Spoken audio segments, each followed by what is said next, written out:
Hi, hello, and how are you doing out there in internet land? My name is Brian Trippett. I am the Front Porch Conservative, and welcome to this thing we do on the weekends called Front Porch Brunch, a fun little live stream where we get together, we talk about the news, we give our views, and we try and make sense out of this crazy thing that we call life. My name is Brian Trippett. I am the Front Porch Conservative. I am sometimes known throughout social media as the fine fella in the fedora. Sometimes I'm called the beau in the chapeau. On occasion, I'm called the common man with common sense. But in this moment, as always, I am, above all else, your host. We are on Rumble, we are on Twitter, and we are on that quaint little alternative social media platform known as YouTube. So if you would not mind, if you've never been here before, if you're coming here and going, who is this crazy galoot? And why should I listen? Well, I'll tell you what, you ought to come back and listen some more. And you ought to do that by subscribing to my channel on YouTube and Rumble. You ought to do that by hitting the bell for notifications. You ought to do that by leaving the thumbs up and leaving a comment in chat. You can do all kinds of crazy things. But above all else, you definitely need to be here with us. Oh my goodness, oh my goodness, oh my goodness. Let us see who is in the house. Got quite a few folks already popping in. Glad to have everybody here with us. Oh my goodness. Z Highness is in the house representing the 199. Kicking names and taking... Wait a minute, that's not right. Yeah, I think you're right. I think you're off on that one, but we still love you anyway, darling. So, mwah, good to have you here with us. Let's see. My favorite crazy Canadian Adam is in the house. Good morning, Porch peeps. It is 10:30 a.m. and I've already had baked an apple crumble. Ooh, that sounds delish. Delish indeed. Yes, sir. And a fist bump to you. Boom. Let's see who else is here in the house. Robert is here. Glad to have you in the house, Mr. Lowry. Oh, good to see you. Good to see you, sir. Gypsy is here. Fist bump to Robert and to Gypsy. Good morning, good morning, good morning. See who else might be loitering about the place. Zippy's in the house. I have come for brains. Okay, I'm not sure if you need your brains or my brain. You can't have my brain. My brain is mine, and I like it. And after 53 years, I want to keep it. Thank you very much. Look, you keep your cannibalistic tendencies on the down low, okay? Just saying. Oh, who else is here with us this morning? The lovely Lana is here. Mwah. And Zippy, a fist bump to you. Let's see. Who else is here? Who else be here? Kawan is here. Good to have you here. Who is this crazy guy? Exactly. A lot of people are asking that question. Daggone it. Oh, my goodness. Not Virginian, West Virginian, by George. Oh, goodness me. But I'll take it either way. Take it either way. Who else is here in the house that I have not said hello to yet? I think that about covers everybody. All right. Good to see you guys this morning. Good to see you. And yeah, it's great to have you here in the house. If you hear a slight buzzing, humming in the background, I've got my windows open right now, or one of them anyway, for the hopes of leaving some fresh air to come through here. But if you hear a slight buzzing or noise in the background, that is the sound of cicadas. So, some people feel that way, Kawan. Some people feel that way. I don't agree with that assessment, but you know what? I do recognize the fact that some people out there have this opinion of my wonderful, beloved home state.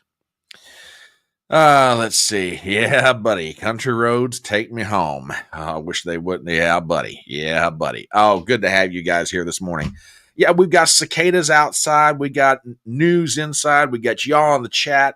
Going to be a great morning and glad to have all of you guys here. It's an absolute pleasure as always. So we will begin as is our one. Oh, wait a minute. On the Rumble side, Salty Old Fart has come in. Salty is here. Glad to see you, sir. Fist bump in your general direction over there on the Rumble side. Oh, yeah. Oh, jeez. You're the one that's plaguing my state with those wretched things? Oh, man, I am going to, if I get my hands on you, Adam, it's like, going to shake the living dog crap right out of you. Oh, my God. Those things are wretched, and I've got about probably another 2.5 weeks of those things. All, until they get through doing whatever it is they do. So, crazy indeed. Oh, so good to have all y'all here, be it over on Rumble, be it on YouTube, be it on the Twitter. Glad to have you in the house this morning. And we got a lot to talk about. Quite a few things. Quite a few things have been going down since last we gathered together on Wednesday night. And one of them has got me in trouble. Yes, your host is in a little bit of hot water, proverbially speaking. I'll explain why here momentarily. But before we get to more serious aspects of what it is that we do on this thing that we do, let us begin, as is our wont, with the Merry Memes section of our program. Now, in this day and age in which, political tensions tend to run high, we all tend to be a little more stressed out than we should. People are, getting crazy, yelling at each other, yada, yada, yada. It's like on and on and on. It's just straight ridiculous. Well, we're always trying to find ways to de-escalate situations. Okay. You are in your personal life. I am in my professional life, etc. and so on.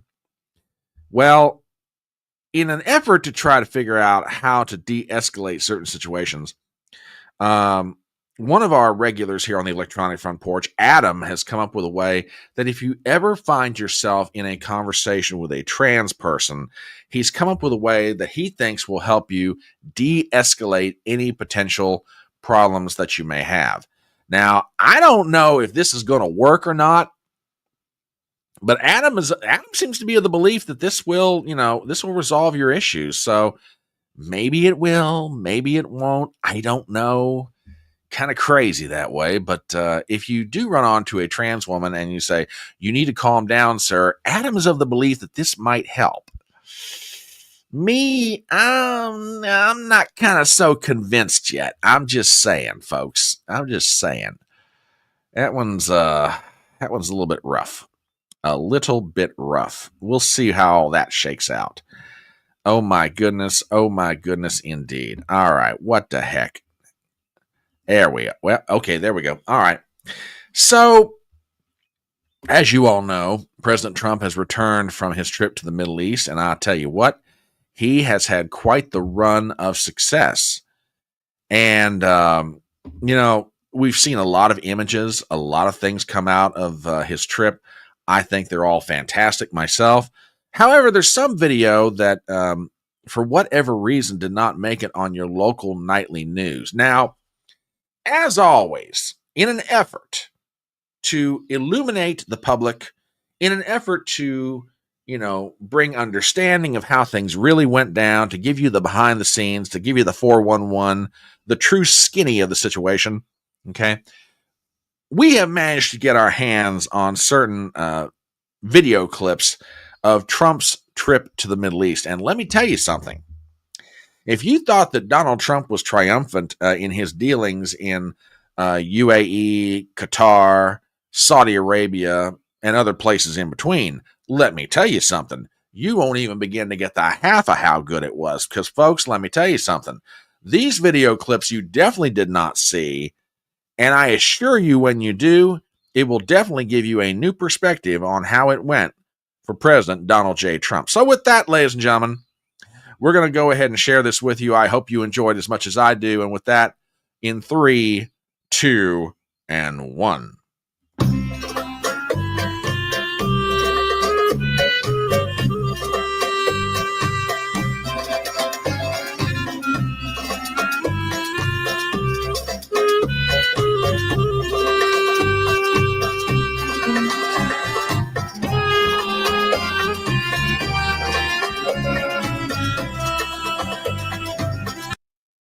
Yeah, what happened?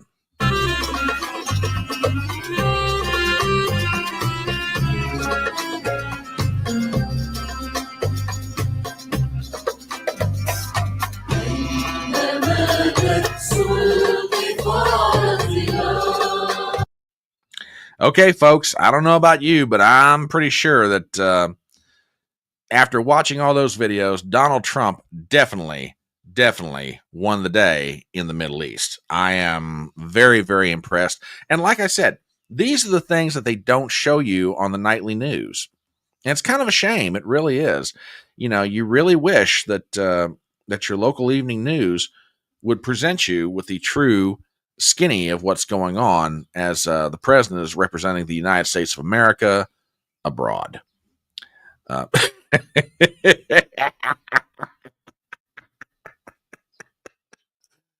Well, you know, here's my question. Okay, here is my question for everybody. Could this be a thing? Could Trump be starting another trend? Okay, I mean, look, let us be honest about it. Donald Trump is the undisputed master at starting something that becomes a national trend. You know, could it be that, you know, camel jockey racing will replace regular horse racing? I don't know, man. I don't know. Oh, Zippy. Oh, that I disavow. I love you, but I disavow that comment. Shame on you, sir. That's awful. Just awful. Oh my word. Oh my gosh. Okay. All right. Now, we also, and again, in our efforts to try and bring, you know, education and illumination to you guys, our wonderful audience, we also managed to get our hands on some text messages between Donald and his wife Melania. And I tell you what, you know, first of all, everybody kind of gives Trump a lot of crap for not, you know, being that, you know, tech savvy himself. Of course, on the other hand, when you're the president of the United States or even a major businessman, you can have other people be tech savvy for you. You can tell them what to do. But apparently, these text messages reveal a different side of Donald Trump. And I guess this was while I guess he sent these text messages to Melania while he was walking around being, you know, touring various places in the Middle East. So I mean, I will share these with you as always. We were always trying to, you know, keep you guys in the 411. So with that, you know, ladies and gentlemen, please enjoy these text messages. This is an exchange between President Trump and his wife. And like I say, pretty illuminating, if I do say so myself. Pretty illuminating indeed. So with that, ladies and gentlemen, I hope you enjoy them as much as we do. Whoop. Got to get the sound out of that. Going to get me in trouble. Trump says, I need a palace. You already have a palace, Donald. Yeah, but not like this. I need a palace. And Melania goes on to say, Donald.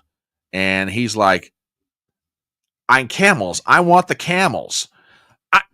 Robert, I'm telling you right now, you might be onto something. Trump may be going big on the camels thing, man.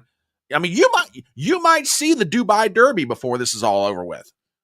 Brother, you might be onto something here. I think we need to start putting an investment pool together right now. We need to put an investment pool together, and I am telling you, we could make this thing happen. Oh my goodness. Trump, tell you what, Trump is, as always, at the forefront. He is absolutely at the forefront of stuff. It's just kind of amazing to me. So yeah, he's telling Melania, he's like, honey, we need a palace. She's like, honey, we've already got a palace. He's like, no, I need a palace, and I want the camels, daggone it. I want the camels. Salty old fart over on Rumble says, if Trump doesn't surpass in $10 trillion in U.S. investments off of this trip, I'd be surprised. You know what? I wouldn't be either. I really wouldn't be either. It just kind of, with him, it's kind of hard. It's kind of hard to say, really hard to say. But I wouldn't be surprised at all if he winds up coming out of this deal with like close to $10 trillion of investments. I mean, he's sitting on like what, 4.5, 5 trillion right now in signed ink deals and commitments from people. It wouldn't surprise me at all. Not in the slightest. However, that said, ladies and gentlemen, some people are very dubious of some of the things that were done and said during this trip. And, we're always trying to present both sides here. We're trying to be fair. We're trying to, do the right thing by you guys. A favorite of the electronic front porch, Senator John Kennedy of Louisiana, who I am very sure has to be the king of congressional one-liners. Senator Kennedy was being interviewed by Fox News, and Senator Kennedy was not having any of what was going on. Well, let me rephrase that. Probably a better way to say this. He wasn't really very trustworthy of Trump's new business partners. Let's put it like that. That's probably a more fair way to say it.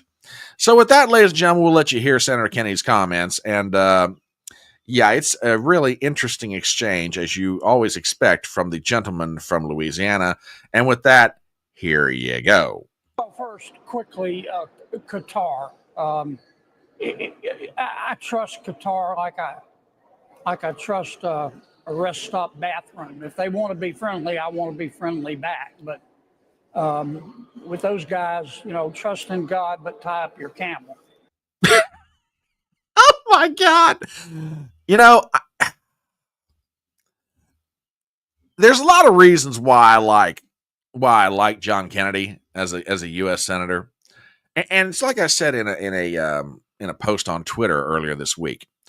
Whether he is an effective senator, I'll let the people of Louisiana and ultimately the United States make that determination. But there is no doubt in my mind that man is the absolute master of the one-liner. He can get off some of the funniest comments. Oh, absolutely, dear. Absolutely he can. He can absolutely get off some of the best lines. And no doubt in my mind, and the thing that I think that makes him so funny, number one, he's got that wonderful homespun Southern sense of humor, which, for a guy like me, I absolutely appreciate. The other thing is he just doesn't care. In the sense that you get offended, I'm sorry, I'm going to tell you exactly what I think. Someone asked me my opinion, I'm going to tell you what I think. Adam, that is a good way to put it. He really is. He is the Mark Twain of American politics. That's a good way to put it, brother. I like that. I will have to remember that one. Definitely have to remember that. Oh my goodness. What else do we have in the way of the merry memes this morning? Oh goodness. Tell you what. And that's another good one. He kind of reminds you of one of your uncles. That's a really good way to put it too. And now look, maybe it's an aunt, but more often than not, it is an uncle. We've all got that one relative that when you find out they're coming to some family function, you're really looking forward to it because you just never know what the heck is going to come out of their mouth. You have no idea, but all you know is it's going to be funny as all get out. That's Senator John Kennedy of Louisiana. That man, yeah, he's just that guy. Just that guy. Oh my goodness. Oh my goodness indeed. Okay. This next one we're going to file under you just purely and simply you knew what you meant, but you definitely said it the wrong way. Bill Maher. And I know everybody in here has their opinions of Bill Maher, and believe me, he's a two-faced, scuzzy, disgusting human being in certain aspects of his life. On occasion, though, he can be funny. So with that in mind, he recently had Scott Jennings of CNN on his program, along with somebody else, and they were just about to get into a topic of conversation. Well, Maher had one of those moments where, bless his heart, he knew what he meant to say, and it just came. Stop it. Wait a minute. I'm not ready for you yet. Bill Maher knew exactly what he meant, but it just came out all kinds of wrong. Okay? So with that, if you don't like Bill Maher, then please enjoy this moment of foot in mouth. All right. Speaking of college kids, you both have been thinking a lot about young boys. No, that came out wrong. That came out. Yeah, that one definitely came out wrong, Bill, but we'll finish the rest of this. It had me mixed up with a Lincoln Project. No. I'm sorry. What I'm trying to. Yeah. Oh, Bill. Normally you're a whole lot smoother than that, my friend, but not this time. Oh my gosh. Bless your heart. Yikes. Leash. Yeah, you ever have one of those moments in life when you really wish you could reel it back in, something that you've said? For Bill Maher, this is definitely one of those moments. Oh, just saying. Yeah, that's kind of bad. Definitely kind of bad. All right, what else do we have in the way of the merry memes? Yes. The James Comer controversy. Yeah, it is James Comer. I'm sorry. Jeez. Well, yeah. You know what? You're probably right. He probably did know that faux pas was. Yeah, you have a good point, Gypsy. Probably so. Yeah, James Comey. I'm sorry. You're right. Go on. Thank you very much. Anyway, James Comey. The controversy that's surrounding him. We got some updated news about that here in a minute. Well, and I will get into this in more detail momentarily, okay? But apparently the Secret Service is not messing around with him. He's been called in for questioning. And we have a picture of Comey arriving, I guess, at the offices of the Secret Service. And let me tell you something. Secret Service was by no means messing around on this deal. So, and matter of fact, I want to thank our photographers from the Electronic Front Porch, the Porch Hounds, for getting their hands on this, particularly Adam. And yeah, I'm not kidding, man. When they brought him in, they were definitely not messing around. Wow, that's all I'm saying. Wow. I mean, they were not going to let this guy go anywhere other than Secret Service headquarters. Just saying. So, gotta thank Adam for that one. So, there you go, ladies and gentlemen. Goodness me. And with that, we are finished with the merry memes portion of the program. As always, much thanks to Adam. Much thanks to a lot of different people for bringing those babies into us. We definitely do appreciate all the good humor, or perhaps lack thereof, that come with the merry memes that are contributed to this live stream. As a host, it's always appreciated when the audience brings me something that's like, "Oh, this looks kind of funny. Let's do this," or "Oh, that looks good. Let's talk about that." So let's talk about that for a moment. James Comey. And by the way, this is where I have managed to get myself in a certain amount of hot water. Now, Salty Old Fart over on Rumble makes the ever wise observation.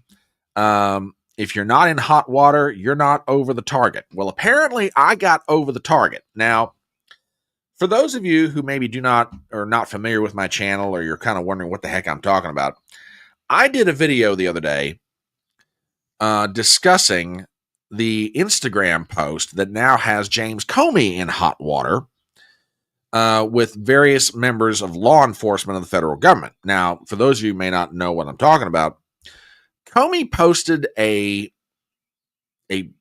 picture on his Instagram account. He says, "Oh, I was walking along the seashore and I found this wonderful formation, and it was a group of seashells formed together." And it said, and the seashells made the following 86. Well, matter of fact, hang on a minute. Let me see if I can put this picture up here and I can show you better than talking about it. Give me 1 second here, folks. Let me see what I can do here about making this illuminating on this subject. Give me a second here. One moment, please. Yeah, here it is. This is what James Comey put up the other day on his Instagram account. And he said, I was walking along the beach this morning and I found this interesting formation of shells. 8647. All right. Now, everybody, and I think for the record, rightfully so, interpreted that for exactly what it is. 47 refers to Donald Trump, and 86 refers to the old mafia concept. We got to get rid of this guy, 86 him. Okay. Now, the old mafia concept takes it one step further. 86 is basically a reference to take him 8 miles out and put him 6 feet under. Okay. Now, Comey got immediate backlash on social media for this. Okay. Immediate backlash from all kinds of people, the Trump family, everybody. So he took it down. And he said, "Oh, I thought this was just a political statement. I didn't think that this would lead to any kind of political violence." Well, that might be his explanation for it, but ain't nobody at this point buying it. And as a matter of fact, it's gone so far that Comey has been hauled in before the Secret Service for a conversation. And I've got a story here from CNN. And at a minimum, they're going to now, what happened? Now, I'm going to tell you guys up front. What happens from here, I don't know. Okay? No idea what's going to happen to him after this. But at a minimum, the Secret Service is giving this old boy a talking to. I take you to CNN.com for the following. Headline: Former FBI Director James Comey interviewed by U.S. Secret Service. Article written by John Miller and Holmes Librand. We've got the following. Dateline, Washington, D.C. Former FBI Director James Comey was interviewed by U.S. Secret Service agents at their Washington, D.C. field office on Friday afternoon, according to law enforcement sources.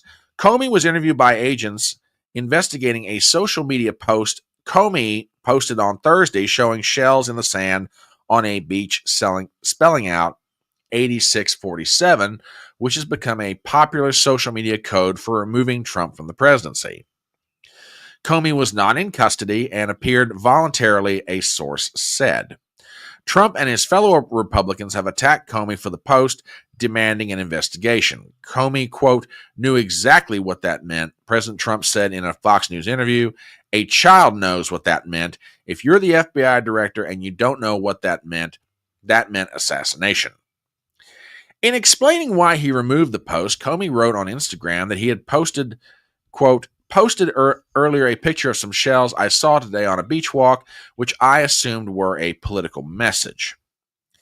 It was expected that Comey will be asked if he intended the message as a threat or to inspire others who might consider an act of violence against Trump, the source said. Ultimately, a decision on whether the case is chargeable as a threat against the president may lie with the U.S. Attorney in Washington. Quote, "The Secret Service vigorously investigates anything that can be taken as a potential threat against our protectees," Secret Service spokesman Anthony Guglielmi said in a statement to CNN. We are aware of the social media post by the former FBI director, and we take rhetoric like this very seriously. Beyond that, we do not comment on protective intelligence matters. Legally speaking, prosecuting Comey may be fruitless, as any legal action would stand little chance, especially after a recent Supreme Court decision regarding threats and among a judiciary that has expanded free speech rights in recent years, legal experts say. Quote, I didn't realize some folks associate those numbers with violence, Comey said Thursday of the 86, which can refer to something being tossed out or taken away. The corresponding 47 matches to Trump's current term in office as the 47th president. Quote, and here's the kicker to all this, and this is from Comey, it never occurred to me, but I oppose violence of any kind, so I took down the post. A Secret Service source familiar with the investigation told CNN that under normal circumstances, such a post wouldn't warrant a full-fledged investigation. But now listen to this. Under the current political climate, will likely get more attention. Such an investigation, the source said, would serve as a distraction for agents in an organization already stretched thin. Okay, folks, let's talk about this for a few minutes. Okay, I said it the other day, and I truly do believe it. All right? There is no way in the infernal regions of Dante's hell that somebody as smart as James Comer did not know exactly what that message meant. Okay? Remember, before he became FBI director, this was the man who was one of the lead prosecutors of the New York Southern District. Okay? This guy was dealing with mobsters. This guy was dealing with, mob. This guy was dealing with all kinds of stuff as a prosecutor, okay? The man knows what messaging means. And this is where I got in trouble myself. I had people, and I'm not going to name names, they left posts about the video, which is always appreciated. Always thank you for doing it. But I had one gentleman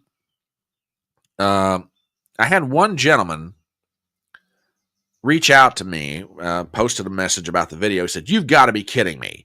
You mean you really think that James Comey was trying to send a message with this? You really think that James Comey, was trying to, incite violence? And I made the analogy in my video. I said, in the same way that the congressional baseball shooter was inspired by comments from Elizabeth Warren and Bernie Sanders. Those comments were all over his Facebook page before his Facebook page was taken down. Interesting. But yeah, I mean, Comey had to know exactly what that meant. Now, I will say this. I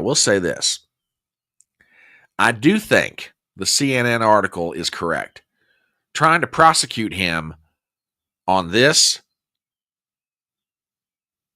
you could do it. You could prosecute him for it. I don't know how successful you're going to be as far as getting a conviction is concerned. And I'm just being straight up with you. This is my take on it. Because a person would have to prove intent, at least depending on what he's charged with, and depending on how they bring the case, you would have to prove it was Comey's intent to either make a threat to the president directly or incite somebody else to do it. How are you going to prove that? Now, do I think it's the practical effect of what would happen? Do I think it's the practical effect of what would happen? Yeah, it's the practical effect of what happens when Comey posts a message like that. And that's why I referenced something from that article from CNN. In the current political environment. Now let's put some of this in context. Oh, and yeah, I'm seeing, yeah, Gretchen Whitmer did it first before anybody else, and did it on live TV. To the best of my knowledge, nope, not a thing. Other than everybody getting mad about it, not a thing. Kawan, Robert, yeah, oh yeah, he knew exactly what he was doing. And yeah, it is protected by the First Amendment. Yep. I'm trying to get as many comments in here as possible. Yeah, he definitely stepped in it. Yeah, and this is the part that just is everybody's just sitting there going, "You got to be kidding me!" And I think that's what makes any defense that he has so untenable. It never occurred to me. Really? Really? Do you think we're all really that naive that it never occurred to you? Give me a break. Oh, goodness me. But let's for the sake of discussion, let's put some of this in context, okay? Excuse me as I start to pour my first water of the morning. Donald John Trump had not one, but two assassination attempts made against him in 2024. Okay. And moaning. Two. One of them, a kid, got off a shot. Had Trump not turned his head, Donald Trump would have died in Butler, Pennsylvania. The other guy, fortunately, they got to him before he could get off a shot. So Donald Trump's had two assassination attempts against him.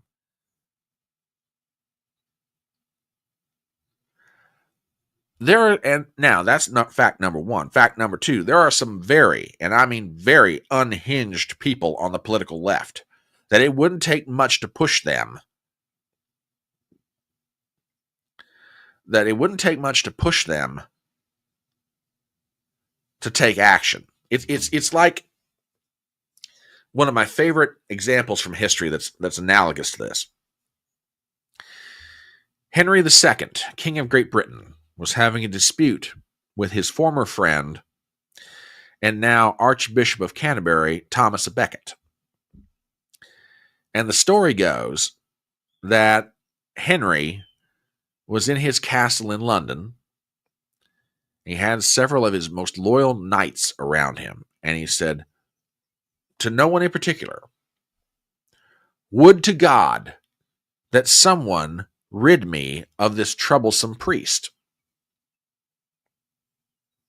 Now, we will never know from history whether Henry intended that comment as a message to his knights, "I wish you'd go and murder the archbishop." But that's exactly what happened. Henry's knights rode from London down to Canterbury, went into the Canterbury Cathedral, and murdered Thomas à Becket on the altar while he was performing services. So please don't sit there and tell me, James Comey, that it never occurred to you what that kind of message might mean. Give me a break. You know damn well, pardon my language, you know damn well exactly what you were doing when you made that statement. Yeah, and Robert, I think you're absolutely right, brother. They do. They get away with so much. Oh, wait a minute. Ladies and gentlemen, give this lady a shout out. Give this lady some love. Give this lady some applause. Mwah, mwah, mwah, mwah, mwah. Glad to have you here, baby. Woo, it's good to see you. I got your message the other day, but I didn't want to necessarily share it around. I know you posted some stuff on social media. We are back. We are so glad to see you. We are so glad to see you. Oh my word, darling, still in Yale stroke unit. Okay, well, but honey, we are so glad you're here. We have been worried about you. Bless your heart. Oh my God, so glad to see you. Thank you for being here this morning. It's a pleasure to have you back, baby. And I mean that from the bottom of my, okay, you're barely here, but you know what? You're here. You've made the effort. God love you. Stay as long as you need to or want to or are able to. We're just glad you're doing okay or doing better. Let's put it like that. Like I said, I saw your post on Twitter and I saw your message to me. So, darling, we are so glad to have you here. Gosh, just my heart. Just bless your heart. So, yeah, you got a procedure on Monday. Okay, cool. But yeah, we are so glad you're here. So, guys, this is the moments I get gushy as a host, okay? You know, this lady is a dear, wonderful human being, as all of you are, but, you know, knowing some of what she's gone through recently, yes, we are so glad you're here. So, love you. God love you, honey. All right. Back to subject matter. There ain't no way in the world James Comey did not know what this meant or what it was going to mean. Now, I played a snippet of an interview between Jesse Waters of Fox News and the director of national intelligence, Tulsi Gabbard, the other day. But there's one part of it that I didn't play. And this, I put it in the video, but this is the part I really wish time would have allowed me to put in. Because everybody's like, well, you know, maybe he just meant this. Maybe he just meant that. Maybe it wasn't as serious. I mean, you know, the gentleman who, you know, accosted me on my YouTube, you know, comments thread, he's like, oh, you got to be kidding me. And he even said, I need psychiatric help. Not as much as some people on the political left. Now, to be fair, he's not a citizen of the United States, so he is right. He has no skin in the game. Okay. But there's a reason why people like Kristi Noem, the Secretary of Homeland Security, you know, Tulsi Gabbard, the Director of National Intelligence, the head of the Secret Service, there's a reason why everybody's taking this kind of seriously. And with that, I want to play about a minute of this interview. It's a 5-minute clip. As a matter of fact, I'm going to go ahead right now and drop this. If you have not seen this, I'm going to drop this in chat on both sides. Because I really think that, you know, the full interview, you need to listen to it to begin to understand why it is that, you know, Tulsi Gabbard is as bent out of shape about this as she is, or to say she was in that interview. So with that, I'm going to play about a minute of this. And as always, you know, give me a sound check. Let me know everything is okay. So far, the computer, bless its heart, stay with me, girl, stay with me. The computer's not giving me too much trouble this morning. So do me a favor, check this out. This is the interview between Jesse Waters and Tulsi Gabbard. And with that, here we go. Tulsi Gabbard's the director of national intelligence. Are you buying that the former FBI director didn't know what 86 Trump meant?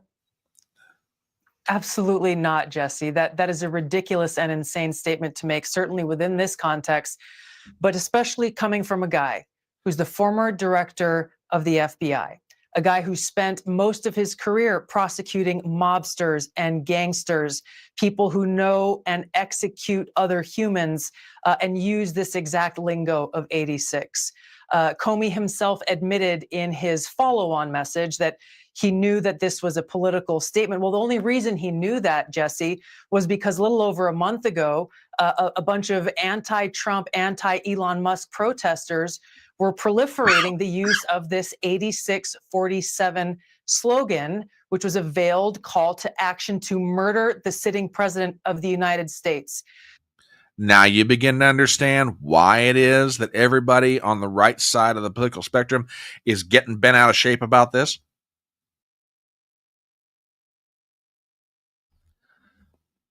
Now you begin to understand. This 8647 is not just some message, you know, with no context and nothing beyond itself. I mean, if it were a self-contained message that James Comer were trying to send, that'd be one thing, okay? That'd totally be one thing. This is something else entirely. This is why I'm saying he knew. This is interesting. Lana says, I got curious and asked Grok when 86 came into parlance. Okay. All right. Check it out, folks. Check it out. Salty Old Fart says the sound is great. Thank you very much. Do appreciate that. James Comey knew exactly what he was trying to say with that message. He knew exactly what it meant.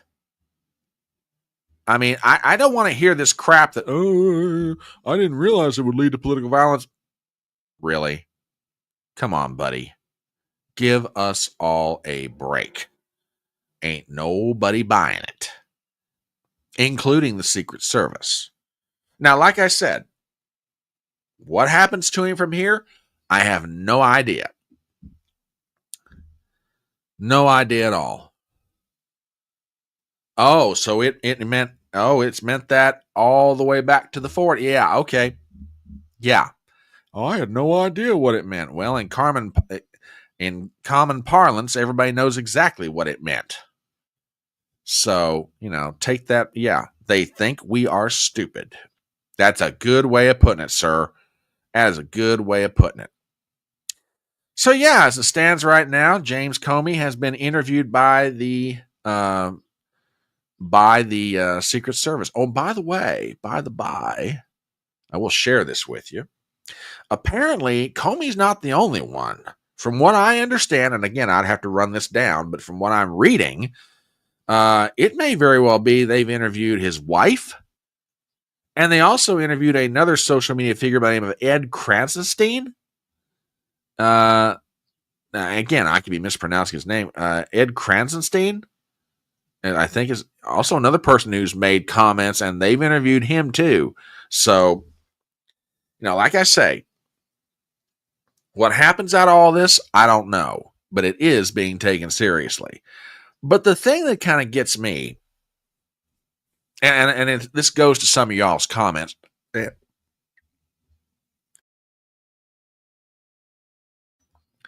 Doggone it, I may have to wind up shutting that window after all. I think the pollen's starting to blow in on me. Anyway, and you guys alluded to it a minute ago.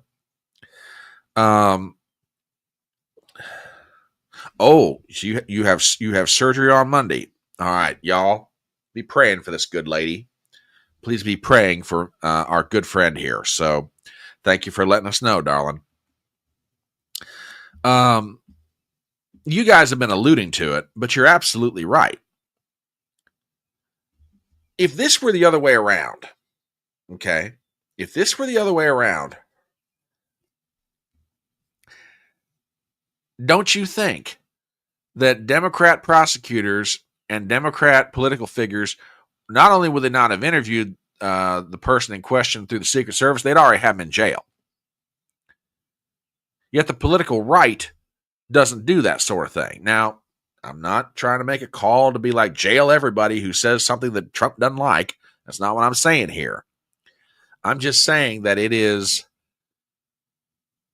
markedly noticeable, the difference in how power is used by those on the left and those on the right. I'm just saying. So we'll see how all this shakes out. Okay, let's do a real quick commercial. And for those of you who maybe have never been here before, you're stopping by for the first time or what have you, my name is Brian Trippett, and I am the Front Porch Conservative in social media. And this live stream is called Front Porch Brunch. We get together on the weekends, hang out, talk about the news. We give our views, blow off a little steam, catch up on what's going on. And basically, we try to have fun doing it. Now, if that is your cup of tea, all right, then I recommend you do the following. Number one, go ahead and subscribe to my channel on YouTube and Rumble. I'm trying to grow my little social media efforts here as much as I can, and any help I can get doing that is always appreciated. Number two, hit the bell for notifications. I want to make sure you're always aware when a new live stream or a new video is coming out. And finally, hit the thumbs up and leave a comment. Both of those things really do help push the reach of this channel out to people who maybe have never seen it before. So anything you can do in those regards are always appreciated. So with that, let us move to a different compartment of the train this morning and talk about the United States Supreme Court. Now, to say that the Supreme Court has not been disappointing lately is just beyond... That's probably the kindest comment that I can make about the current United States Supreme Court. Now, do I expect the Supreme Court is going to do everything that I want? Of course not. I do not expect that they're going to rule in the way I want them to every time they make a ruling on something. However, there is currently, from my perspective, an affliction that has befallen the court, or some of them anyway. Have you ever heard the expression trying to be too cute by a half? That's the current Supreme Court. Okay. This court, under John Roberts, the Chief Justice, is being perhaps more political than I have ever seen a court be. Now, there are going to be those of you out there on the left that are listening to my live stream right now. They're going, well, what are you complaining about? You're the front porch conservative, man. You got a conservative majority on that court. They're giving you guys everything you want, right? And not so much. There may be a conservative majority, but it constitutes two different camps. One of them is what I call, originalist, strict construction, which is like Thomas, Alito, Gorsuch for the most part. And then there's a wing of judicial conservatism, which is what I call establishment conservatism, which is best exemplified by Roberts, Kavanaugh, and Amy Coney Barrett. And I tell you what, I love Donald Trump, and initially I was pushing for Barrett, but oh Lord, did I screw up? Did I screw up on that one?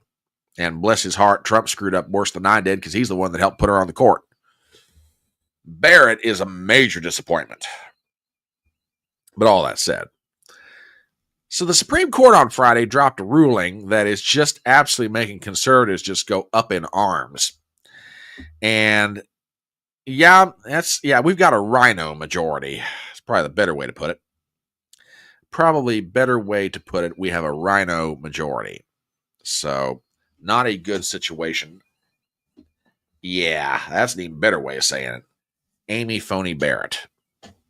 T. Gagliotti over on Rumble says Trump got bad advice as usual on ACB. Brother, you are so right, and we're glad to have you in the house this morning. Good to see you, sir. Or ma'am, as the case may be, but we're just assuming a sir. Yeah, he got very bad advice on Barrett. So, small times in the house. Boom. Welcome in, brother. Amy Coney Souter. That's a good way to put it. Souter passed away recently, I saw. Bless his heart. I saw that recently. He recently passed. Not a good situation to be in. So, oh my. Folks, could y'all give me about 10 seconds here while I take care of something real fast? One moment.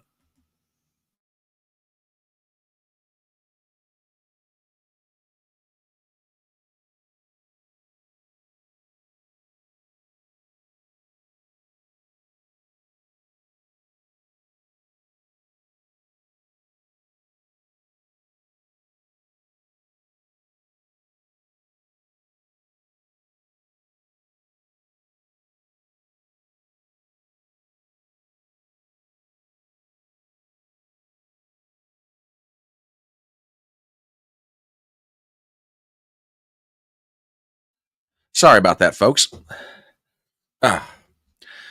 Nose was starting to give me trouble, so I'm trying to get that under control. Anyway, so the Supreme Court hands down a decision the other day, and judicial conservatives are just sitting there going, when are you guys finally going to quit dancing around this thing and finally get down to it? Now, if you're wondering what I'm talking about, it basically looks something like this. Let me see if I can pop this baby up here. One moment. Oh, where are you? Come on. Daggone it. Now, why are you doing this? Oh, wait, now I know why. Hang on. There we go. Now I think we're going to get there.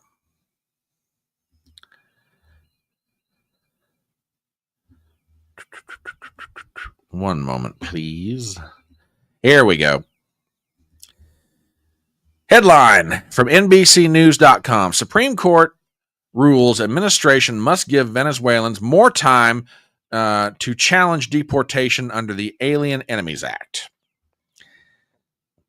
Article by Lawrence Hurley. We have the following. Dateline, Washington, D.C. The Supreme Court on Friday dealt a blow against the Trump administration's attempts to send Venezuelans, it says, are gang members to a notorious prison in El Salvador, saying the detainees must have a proper chance to raise legal objections. The 7-2 decision, which grants a request from a group of Venezuelans, clarified an unusual order issued by the justices in the early hours on April 19th that hit the pause on any government plans to deport people held in northern Texas. The justices in the latest unsigned decision faulted the administration for giving the detainees only 24 hours to launch legal challenges. Quote, under these circumstances, notice roughly 24 hours before removal, devoid of information about how to exercise due process rights to contest that removal, surely does not pass muster, the ruling said. The court concluded that the justices themselves are far removed from the circumstances on the ground, are not best placed to determine exactly what process should be followed. Therefore, the court sent the case back to an appeals court for further proceedings to determine what due process the detainees should receive. All right, let's talk about this for a few minutes. I tell you what, look, Robert Barnes, being a lawyer himself, is better capable of speaking to this sort of thing than I am. But if you listen to Barnes and Daniel Street, who was on here a few weeks ago, the amount of due process that these folks get is more or less at the determination of the executive branch. And if they determine, well, you've got 24 hours and then you're out of here, sorry, guess what? They are here illegally. The Trump administration can do that.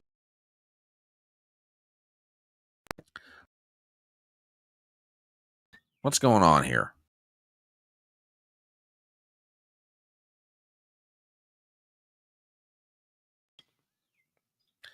My computer be doing something to me here. Okay.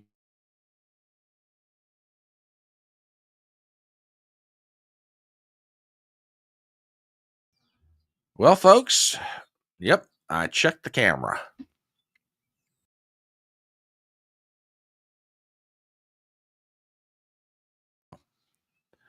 Okay, folks, hang loose. Definite boomer moment. Hang on, folks. I will be right back. See if I can't fix this.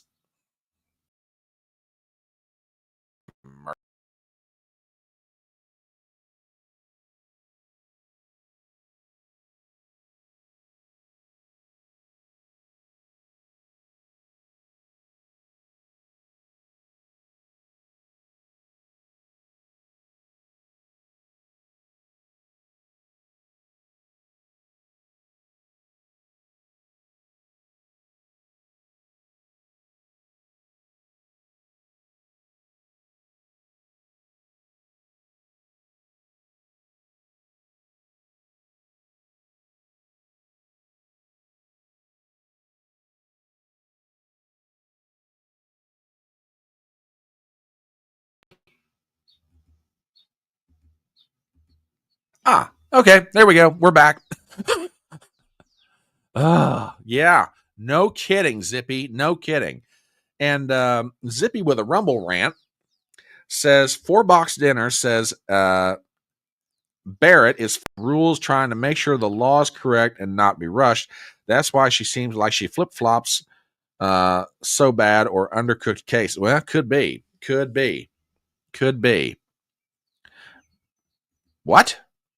Shouldn't be happening. I've got a camera working right here, and according to Rumble, don't give me that. Where's the hold music? Salty old fart says, not a coincidence you talk about SCOTUS and your computer goes on the fritz, LOL. Yeah. All right. Oh, okay. So it just loaded in. All right. Sorry about that, folks.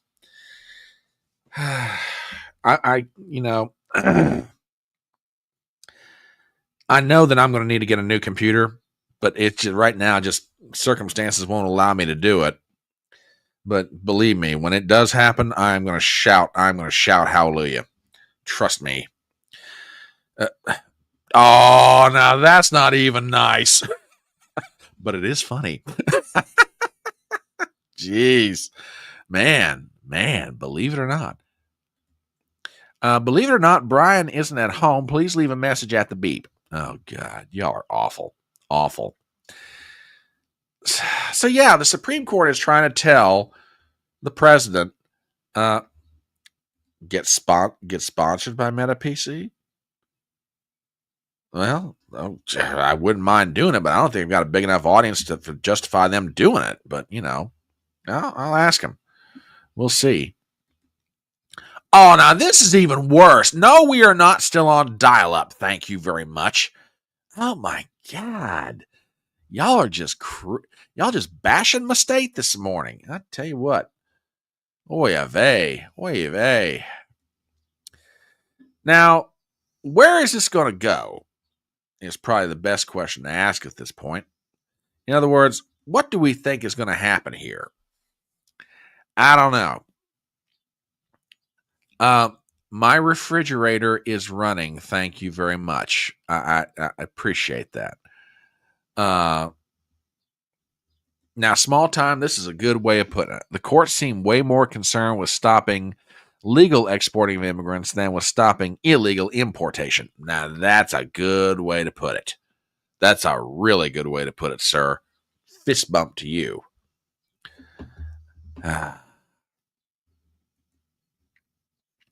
So where is all this going to go? Well, Mike Davis of Article 3 Project weighed in on this Friday afternoon. He was on Steve Bannon's show, The War Room, and I think, just for the sake of trying to calm everybody's blood pressure, which when it comes to the Supreme Court these days, it's very hard to calm blood pressure. But you know what? We're always doing our best here to try and bring it to you. So with that, here is Mike Davis's take on the whole thing. And a pretty good one, I think. So do me a favor, as always, and check this out. The president depends upon or looks to you for a lot of guidance. What's your recommendation tonight when he gets off the plane at midnight after sorting out the mess in the Middle East? Now he's got to come back to this: a downgrade on U.S. debt. Supreme Court at 7-2 doesn't have his back, including all three guys he appointed. He's going to be in a lovely mood because I told you that's not a pleasant flight back. He's getting in at midnight. What's your advice? Because he's going to give you a call. What are you going to tell him at midnight, sir?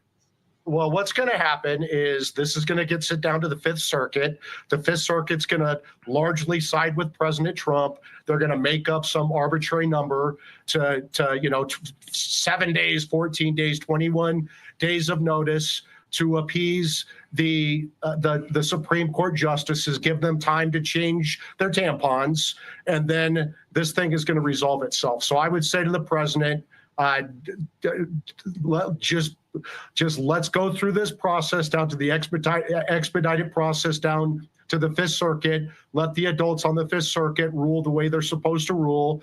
At the end of the day, I would say to these Trump justices, if you are deciding a case and you see Justice Thomas and Justice Alito on one side, and you see Justice Kagan and Justice Jackson and Justice Sotomayor and the Chief Justice John on the other side, and you go with the liberal camp, you're absolutely wrong every time. You were wrong 4 weeks ago on Good Friday when you issued this lawless injunction against the president of the United States without a district court ruling, without an appellate court ruling, without a solicitor general brief. Just admit that you're wrong here. Have the modesty to admit you're wrong instead of punting this to the Fifth Circuit and letting the big boys on the Fifth Circuit clean up your work because you're too cowardly to do it. Now, Davis makes a point in his commentary, and good morning, sir. Glad to have you in the house. And yeah, that's quite possibly coming. And I'll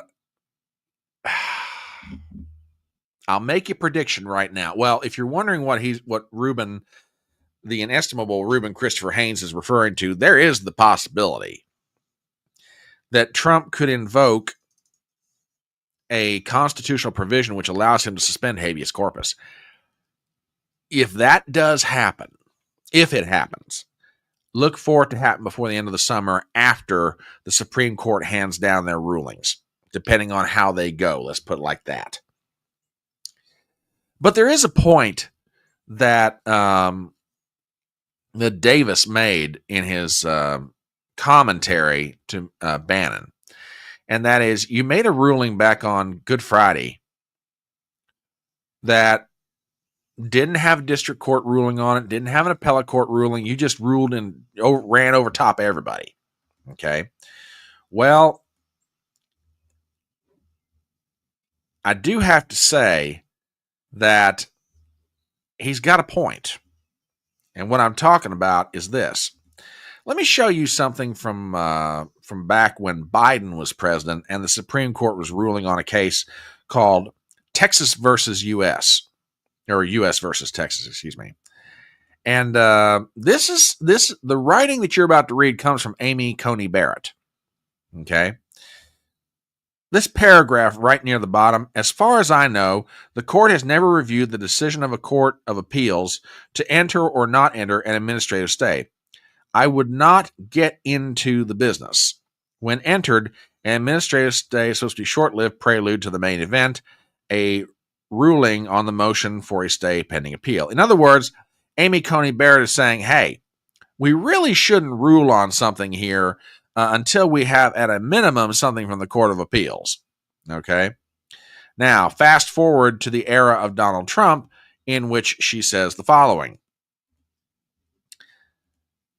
Hang on. Here we go. Here, the district court's inaction, not for 42 minutes, but for 14 hours and 28 minutes, had the practical effect of refusing an injunction to detainees facing imminent threats of severe irreparable harm. So during the era of Biden, it's, oh, hey, we really shouldn't do anything until we have a ruling from a court of appeals. Oh, but now, because it's Trump, we got a rule without a ruling from a court of appeals. Excuse me? So you're basically saying that, the Supreme Court should rule on something dependent upon who the president is? With Biden, it's like, hey, we can't really rule on this until we got a ruling from an appellate court. That's not cool. Oh, but with Trump, we're going to go ahead and rule on it, even though we don't have a ruling from an appellate court. What? Huh? What? That's a little, okay. Whew. Oh, my word. Yeah. Ruben says, the judicial branch of government is full of activists and lawyers that know how to manipulate the law.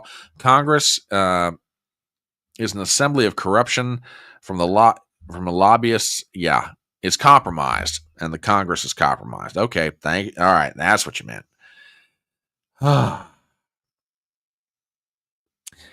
Possible. Suspension of habeas corpus would prove all of Trump's haters right. Quite possibly true. But it might get down to the point he's got absolutely nowhere else to go other than do it. Because to me, and again, reasonable people could disagree on this. And Daniel Street and I talked about this when he was last on the channel. It seems to me, and I think Daniel would agree with this, that these court cases go to the question of the executive branch's ability to administer basic executive branch functions on a daily basis. And this is in Trump's opinion, in the opinion of the lawyers of the White House, the Alien Enemies Act is applicable here because Tren de Agua is being turned loose by the Venezuelan government. Now, in practicality, I agree with that assessment. You're going to have to prove it direct link. But that's the opinion of the president. He's got the right to do this under Alien Enemies Act. Out of here they go. But even beyond the question of Alien Enemies Act, they are here illegally. Well, the court's already determined a long time ago the amount of due process they're given is more or less dependent upon the executive branch. And if the executive branch doesn't want to give them too much due process, out they go. Alien Enemies Act or not. So, I mean, at some point, when the court will not let you, when the court will not let you do what the law has already established the executive branch has the authority to do, what's left? Do I want to see Trump do this? Suspend habeas corpus? No, I don't. I really don't. I don't want to see him go down this path.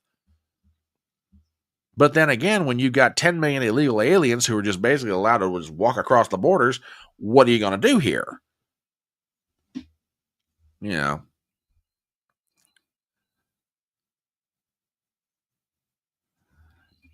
That's a good point. Something to consider.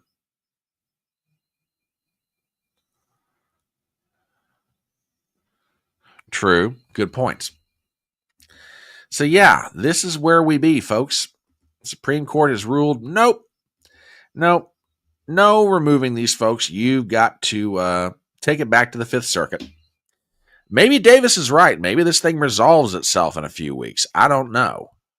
But right now, you talk about a gumming up of the works, all thanks to Republican members of the U.S. Supreme Court. Ah-cha-cha. You gotta love it. All right. We will do a real quick commercial and then go on to our next topic of the morning. And thank you for all of you who are here. Salty Old Fart, T-Gagliati over there on Rumble, along with Zippy, and all the good folks over on YouTube, and all you folks out there listening in on Twitter and wherever you may be out there in internet land. My name is Brian Trippett. I'm the Front Porch Conservative, and this is Front Porch Brunch, a fun little live stream we do on Saturday mornings, try and talk about what's going on in the news and give our views on it all and get everybody's take on the day. And Dave has made it into the house. Sad day yesterday with the court. Love the porch. Well, thank you, Dave. I appreciate that. And a fist bump to you, sir. Fist bump to you. Yeah, that is true. That is absolutely true. So, absolutely true. Oh, goodness me. Goodness me. So, yeah, thank you for being here this morning. We're glad to have y'all in the house. Technical problems aside, thank you for your patience and your love for the old front porch. And as always, if you're not subscribed to my channel, please go ahead and subscribe. Also, hit the bell for notifications. Make sure you're always aware when stuff's coming in. Hit the thumbs up. Hit the like button. Greatly appreciated all the way around. All right. Next topic. The Republican Congress. Hold on to that, honey. We're getting there. We're going to talk about this. That's coming up in HodgePodge too. We are definitely talking about this. Definitely. But thank you. Thank you for that. We are definitely talking about it. The Republicans in Congress and the big, beautiful bill.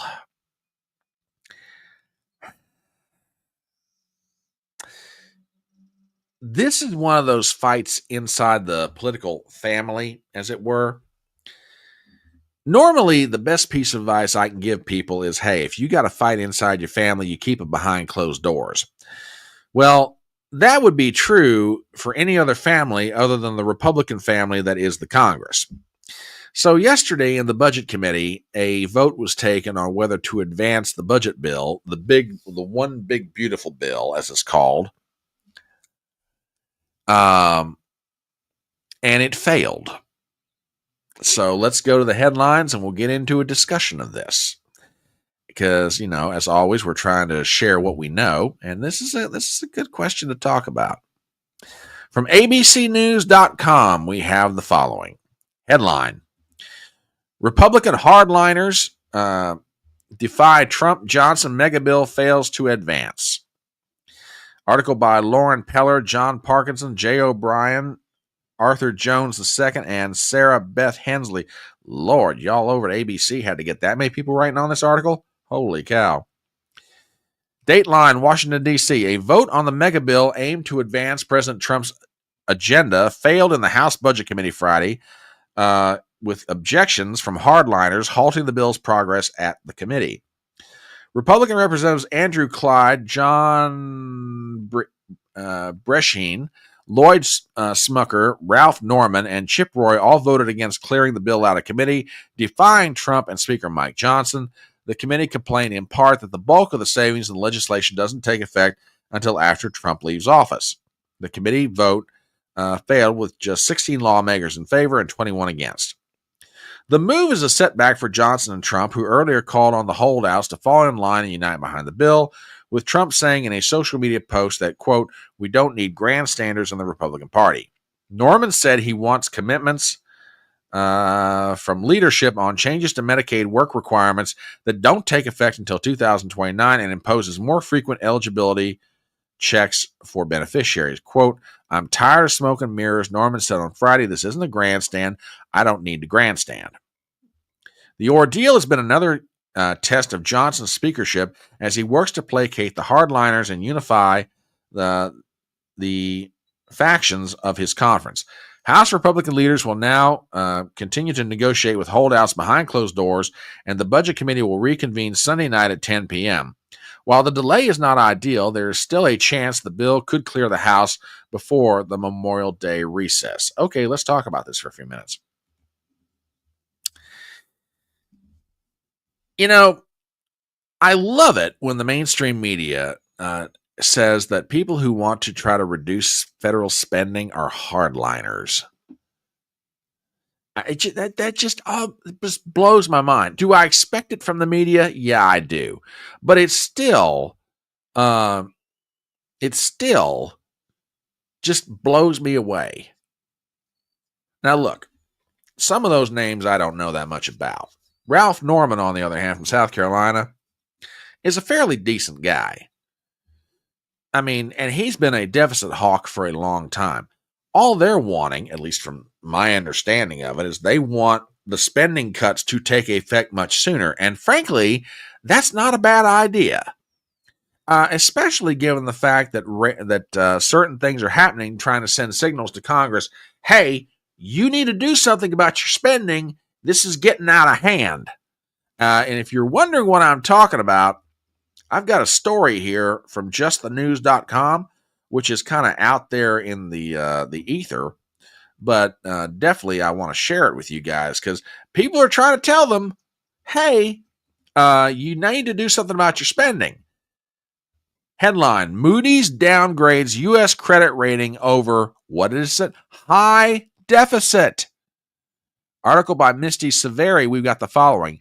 Moody's rating services announced Friday it was downgrading the U.S.'s credit rating by one notch from AAA to AA1 based on an increase in the country's debt over the past decade. The service in 2023 downgraded its outlook for the U.S. to negative from stable, but did not change the overall rating. The decision comes, now listen to this, after the U.S. deficit for the current fiscal year hit $1.3 trillion last month, despite only being 6 months into the fiscal year, which began October 1st. Quote, this one-notch downgrade in our 21-notch rating scale reflects the increase over more than a decade in government debt and interest payment ratios to levels that are significantly higher than similarly rated sovereigns, the agency said in a statement. Successive U.S. administrations and Congress have failed to agree on measures to reverse the trend of annual fiscal deficits and growing interest costs. We do not believe that material multi-year reductions in mandatory spending and deficits will result from current fiscal proposals under consideration. The downgrade comes the same day that the House Budget Committee failed to advance its legislative package that included extending the 2017 cuts. The package was blocked by a handful of Republicans and all of the Democrats. Okay, the bond markets are trying to send the signal to the Congress, hey, fellas, you're running too much of a deficit, and you're adding on too much to the debt. But the people that want to reduce the spending, oh, they're the hardliners. Oh, my God, these horrible people that want to reduce federal government spending. Oh, my God, the hardliners. Wow. I guess you count me among the hardliners. You know, I guess you count me among the hardliners because I'd actually like for us to reduce federal spending. Oh, yeah, they're going to, yeah, you'll like it until they come and get your pot. Well, no, I don't have much of a pot. But you know what? Something's got to give. I can remember a time when the federal deficit was under $1 trillion. Now, it's a long time ago, but you guys get where I'm coming from with this. Okay? This cannot go on. I mean, we're going to reach the point we're not even going to be able to pay the interest on the national debt because it's going to be so big and so enormous. Oh, yeah, they did 14 years. This is the first time in 14 years that that we were downgraded as terms of our credit. And I go back to what the article said a moment ago. And this is from Moody's. Quote, successive U.S. administrations have failed to agree on measures to reverse the trend of large annual fiscal deficits and growing interest costs. We do not believe that material multi-year reductions in mandatory spending and deficits will result from current fiscal proposals under consideration. Well, maybe it was a good thing that this vote failed in committee. Because the ratings agencies are looking at this going, hey, look, I don't care what they're talking about up there in Congress. They're not going to reduce this. Now, a caveat to that. A caveat. Supply side tax cuts ultimately generate revenue. Okay? Supply side tax cuts that allow people to keep more of their own money will ultimately cause greater growth in tax revenue to the Treasury. And if you don't believe me, I can sit here and rattle off example after example from U.S. history where that's been the case. The Reagan years were the ultimate proof.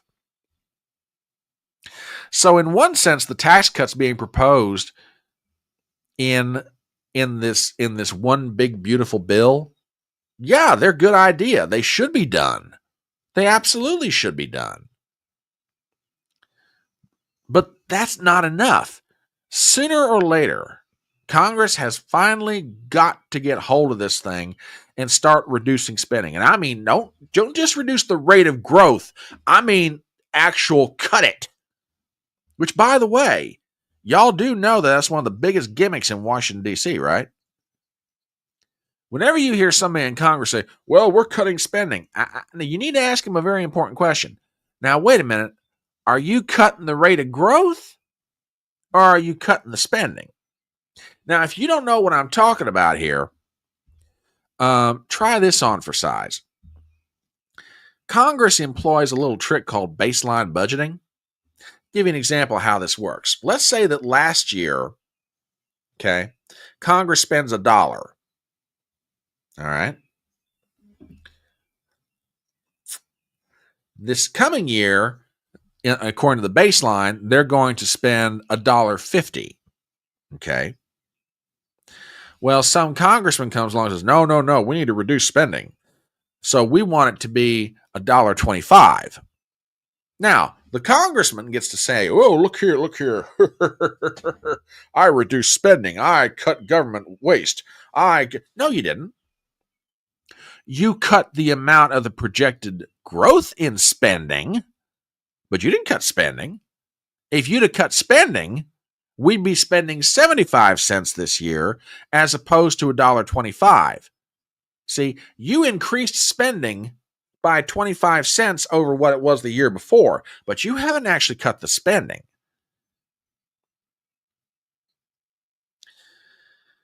So yeah, the tax cuts are good. They need to happen. Look, how many of y'all out there work in a job where you work overtime? Wouldn't it be nice to not be taxed on your overtime? For those of you out there on Social Security, wouldn't it be nice if you're not taxed on your Social Security benefits? I mean, you're already taxed once when you're working. Wouldn't it be nice if you're not taxed in your retirement? For those of you out there who work a job where you're working, a lot of your income is based on tips. Wouldn't it be nice if you don't have to pay taxes on the tip money that you earn?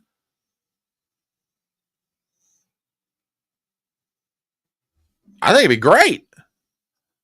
Let's do that. But you can't just rely on the tax cuts alone to create the growth that grows you out of a deficit. You've got to cut spending. And you know what? Trump can get mad at these folks all he wants to, but the reality is they're right. A lot of the provisions in this one big beautiful bill don't kick in until after Trump leaves office. Well, then what's the point? Some president that comes after him is just going to come around and reverse what happened. I don't blame these guys at all for being upset about this. Either we've got, I mean, look, when you've got credit rating agencies that are telling you, hey, we're going to downgrade the attractiveness of your bonds when you try to sell them, we're going to downgrade the attractiveness of your bonds from AAA to AA1 because we don't think you guys can control your spending. Believe me, for all those people buying U.S. bonds out, treasuries out there, it matters. So yeah, for what it's worth, my advice to the Congress, you better listen to these guys like Chip Roy and Ralph Norman and all the rest of them. They're trying to do you a favor here, and they're trying to do right by the country. Okay? Just saying. Now, that sort of begs the question, what is it that's got these guys, what's the biggest points of contention? Well, it's not just the fact that some of the spending cuts don't come in until afterwards. Check this out. I got an article here from thehill.com. These are the top sticking points stalling the Trump mega bill. This is an article written by Emily Brooks, Michael Schnell, Nathaniel Wexel, and Rachel Frazen from writers for thehill.com. So what are the big points? Number one, the state and local tax cap. Moderate Republicans in high tax states like New York, New Jersey, and California have, as one of their top political issues, securing an increase in the SALT tax cap, which allows taxpayers to deduct the high cost of state and local taxes on their federal return. Trump implemented a SALT deduction cap of $10,000 in 2017, and people are pushing for the deduction to be pushed up to $30,000. That's one thing hanging it up. And we also mentioned the Medicare work requirement start date. That's a big hang up. There's also another one here, green energy tax credits. House leadership's efforts to cut billions of dollars in subsidies for climate-friendly energy sources is meeting pushback from the party's left and right flanks. Budget holdouts like Chip Roy, Republican of Texas, say they're too lenient, and moderates like Jen Kiggins say they're too stringent. The document passed by the House Ways and Means Committee phases out the tax credits for solar, wind, and nuclear projects that come online between 29 and 32. So, yeah, they got some issues that they got to work out. My thought on the matter is this. And again, I realize that, yeah, everybody's got skin in this game. But at some point, we the people, through our federal government, this has got to come under control. When it gets to the point that we can't even pay the interest on the national debt, which, by the way, is not that far down the road, okay? When the annual deficits start reaching $2 trillion a year, which they're doing right now, we're going to get to the point we cannot even pay the interest on this stuff. We have got to turn this thing around. We've got to. So let's see how all this shakes out. Don't know yet. Yeah, solar, wind, and flatulence. There you go. There you go, Duke. There you go. All right. We're going to go ahead and shift over to the Merry Memes section of the show. And not Merry. Jeez. My brain today, I tell you. We're going to shift over to HodgePodge Stew. And one last commercial before we do that. My name is Brian Trippett. I'm the Front Porch Conservative. And if you have found your way to this live stream, we're doing a thing called Front Porch Brunch. This is a little get together we have on the weekends. We talk about the news and we give everybody a chance to blow off steam and give their opinions about it, etc., and so on. So, if you're new to this experience, do me a favor right now. Check and see if you're subscribed. If you're not, please do so.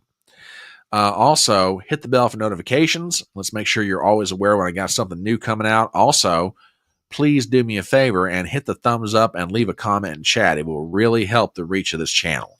If you can do those 3 things for me, or 2 of them at a minimum, if you're already a subscriber, fantastic. But if you're not a subscriber, subscribe, thumbs up, comment in chat, hit the bell for notifications. Okay? And if you're a subscriber, thumbs up, comment in chat, and hit the bell for notifications. All right? Okay. HodgePodge Stew. For those of you not familiar with what this channel is or what this live stream does, HodgePodge Stew are those collections of stories that maybe they don't get all the attention that they deserve, but they oughta. And one of them has been referred to by one of our favorite people already, Miss Up in Connecticut. And just as a refresher, she said, Axios released the Biden-Hur interview on their YouTube. And we're going to get to this in a minute. There's one other comment that she makes. She says that after my stroke, I scored 5 points higher than Biden on the mental test. Well, first of all, honey, congratulations to you on that point. And, YouTube. Oh, jeez. I love these guys. I love the games they play. Ridiculous. Absolutely ridiculous. Ugh. Anyway. Sorry about that, dear.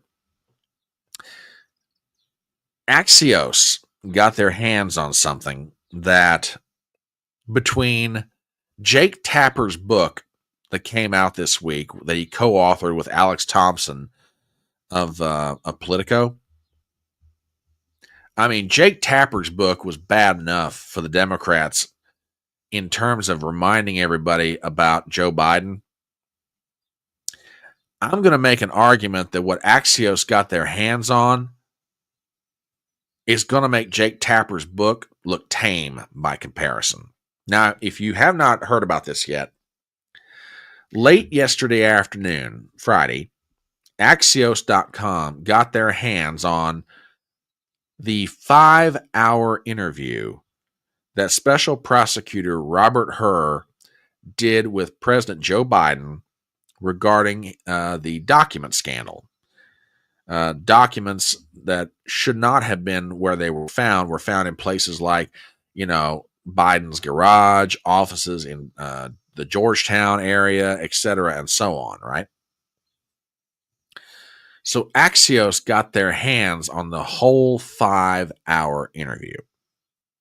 Now, before I play you a clip from that 5 hours, I'm not going to play the whole 5 hours, obviously. But before I play a clip from that, I want to take you back in time to all the folks who went out of their way to excoriate Robert Hur, the special prosecutor from the Department of Justice. And this was just after Hur released his written report. This was like a 300-page report. And the upshot of Hur's report was this. I'm not going to prosecute Joe Biden on the grounds that if I took this into a courtroom, and I'm about to almost quote him here, if I take this into a courtroom, no jury will convict him because, in Robert Hur's words, the jurors would view him as a sympathetic old man who has trouble remembering things. Now, I'm almost quoting Robert Hur. But when Robert Hur's report came out, he was crucified by supporters of Joe Biden and by people on the political left. I want to show you again some of the things that were said about Joe Biden and Robert Hur, and some of them to Robert Hur's face in some cases, before I play that clip. Okay? I want to remind everybody of how far people went, the lengths that they went to defend Joe Biden. The first one is our friend Joe Scarborough, okay, on his show Morning Joe. All right. Do me a favor and check this out. Start your tape right now, because I'm about to tell you the truth.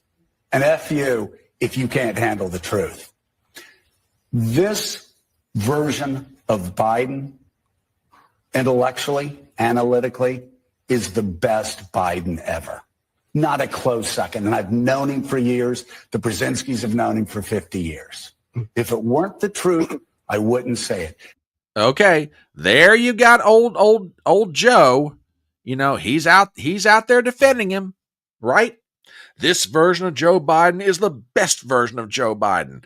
This guy is the best he's been in 50 years. He's nothing short of amazing. This Robert Hur report, I can't believe this guy is doing this. How dare he, right? Kamala Harris, then Joe Biden's vice president. All right? She got to get in on this thing. She got to make her comments known to everybody, right? Do me a favor. Check this out. This one's gonna, you want your blood to start boiling. Check it out. As a former prosecutor, the comments that were made by that prosecutor, gratuitous, inaccurate, and inappropriate. The way that the president's demeanor in that report was characterized could not be more wrong on the facts and clearly politically motivated. Gratuitous. And so I will say that when it comes to the role and responsibility of a prosecutor in a situation like that, we should expect that there would be a higher level of integrity than what we saw. Gratuitous, she says. We should expect a higher level of integrity from what Robert Hur did. Oh my God, this is terrible. This is awful. I can't believe he's saying these things. He is totally mischaracterizing Joe Biden. He's terrible. This Robert Hur character, he's just dreadful. And I'll give you one better than that. When Adam Schiff, when he was still a member of the Congress, Robert Hur, the special prosecutor, had to come testify before the House Judiciary Committee. And old Shifty Shift, he wanted a piece of Robert Hur, right? He wanted a piece of him. So folks, get ready. Here's old Shifty Shift. And you know he's going to bring it. With that, check it out. What is in the rules, Mr. Hur, what is in the rules is you don't gratuitously do things to prejudice the subject of an investigation when you're declining to prosecute. You don't gratuitously add language that you know will be useful in a political campaign. You were not born yesterday. You understood exactly what you were doing. It was a choice. You certainly didn't have to include that language. You could have said vis-a-vis the documents that were found at the university, the president did not recall. There is nothing more common. You know this, I know this. There is nothing more common with a witness of any age when asked about events that are years old to say, I do not recall. Indeed, they're instructed by their attorney to do that if they have any question about it. You understood that. You made a choice. That was a political choice. It was the wrong choice. Mr. Chairman, I yield back. Gentleman yields back. Gentleman from Arizona, did special counsel wish to respond to that final question? Yes, Congressman, what you are suggesting is that I shape, sanitize, omit portions of my reasoning and explanation to the Attorney General for political reasons. No, I suggest that you not shape your report for political reasons, which is what you did. That did not happen, Congressman. That did not happen. Now, notice what Hur says. That did not happen. I did not sanitize my report. I didn't try to shape it. I tried to tell exactly what happened. I mean, and up till now, Democrats like Adam Schiff, Kamala Harris, Democrat sympathizers like Joe Scarborough, they could get away with doing this, right? They could get away with doing it. Because nobody had heard the actual interview. All that everybody had to go off of was the written report and Her's characterization of it. Okay? That's all they had. Until now. I'm going to go ahead and drop in on both sides, both on the Rumble side and on YouTube, the link to the Axios article. And inside that article, they have the links to the 5 hours of interviews with then President Joe Biden. Now, I will tell you guys up front, I have not listened to all 5 hours of this, but I have heard 1 or 2 clips of it. And I'm going to play you part of one of them. This clip runs about 4 minutes, okay? And you can find this on YouTube. Axios.com, as Gypsy rightly points out, they have their own YouTube channel, okay? I'm going to play part of this. And I think you're going to begin to understand when you hear this why it is that these tapes are going to be more damning than even Jake Tapper's book. And TBA over on Rumble, haha, the electricity came back on and the internet works. I am arrived. TBA, boom. Good to see you, sir. Good to see you. Glad you in the house. And yeah, if you went through the kind of windstorm and rain we went through last night around here, then I understand why your electricity was out. I get it, brother. But glad to have you in the house. Even though you're not able to be here when we started, glad you're able to make it in. When I play you part of this clip from Robert Her's interview with Joe Biden, you're going to begin to understand why Her wrote the report the way he did and why he made the comment, I could take him into a courtroom, but no one would prosecute the man because they'd view him as just simply an old gentleman who has trouble remembering. So with that tease, with that setup, here is the clip. Now, this runs about 4 minutes. I don't know that I'm going to play the whole thing, but, we'll listen to it. I'll stop it where I think we need to, but I think you're going to understand why it is that everybody is now going to come to the conclusion that they do. And here we go. Road, and there were documents related to the Penn Biden Center or the Biden or the cancer shot or your book. Where did you keep papers that related to those things that you were actively working on? Okay, now let me stop right here real quick. The question is pretty straightforward and very simple. Related to things like, your book that you were writing, the cancer moonshot, your work at the Biden Center on the campus of University of Pennsylvania, these documents that you were working with, where did you keep them? Okay, that's the question that he was asked. Okay, that's the question. Now, listen to how Biden answers this. Well, I don't know. This is what, 2017, 18, that area? Yes, sir. Remember, in this time frame, my son is either been deployed or is dying. And so it was, and by the way, there were still a lot of people at the time when I got out of the Senate that were encouraging me to run in this period, except the president. I'm not, it's not a mean thing to say, but he just thought that she had a better shot of winning the presidency than I did. And so I hadn't at this point, even though I'm at Penn, I hadn't walked away from the idea that I might run for office again. If I ran again, I'd be running for president. And so what was happening though, when did Bo die? May 30th, 2015. Was it 2015 he died? 2015. I think it's 2015. I'm not sure the months or I think it was. Yeah. That's right.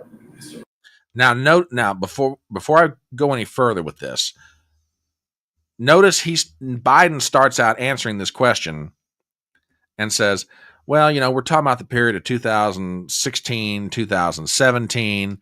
During this time, my son was either deployed or he was dying.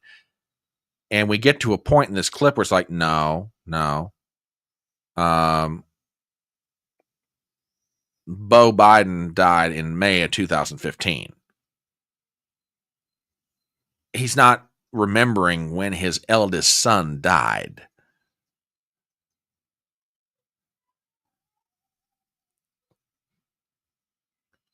And he's asked a fairly direct question. These documents that you were working with, for the book you were writing, where did you keep them?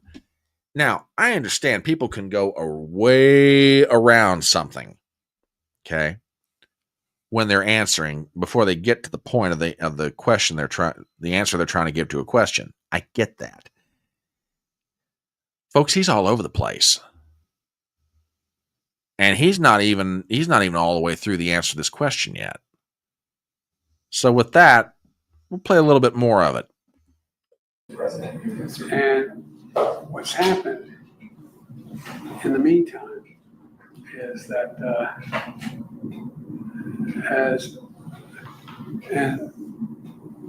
Trump gets elected in November of 2017, 2016. All right. So, why did I have 2017 here? That's when you left office in January of 2017. Okay. But that's when Trump gets sworn in. Right. January. Right. Correct. Okay. Yeah. And in 2017, Bo had passed, and again, Bo Biden passed in 2015, not 2017.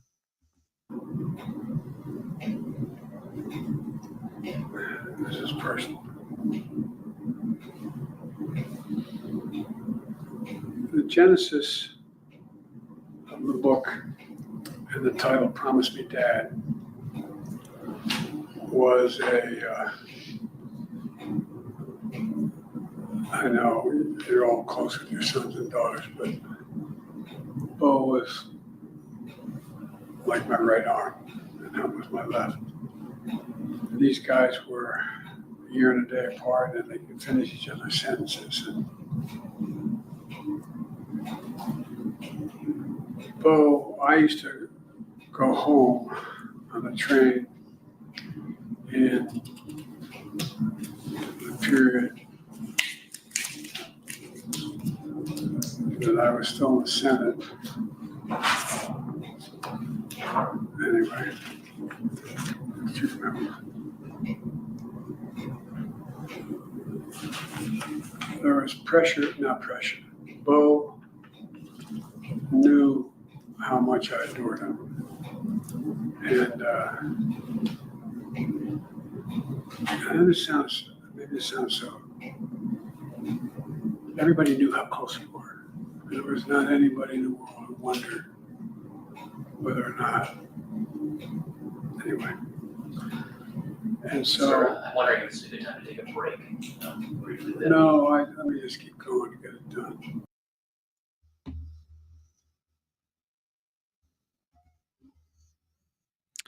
Yep. This version of Biden is the best version of Biden that there is. Anybody that thinks anything else, F you. This special prosecutor, Robert Hur, he mischaracterized you know, what the president was in that interview.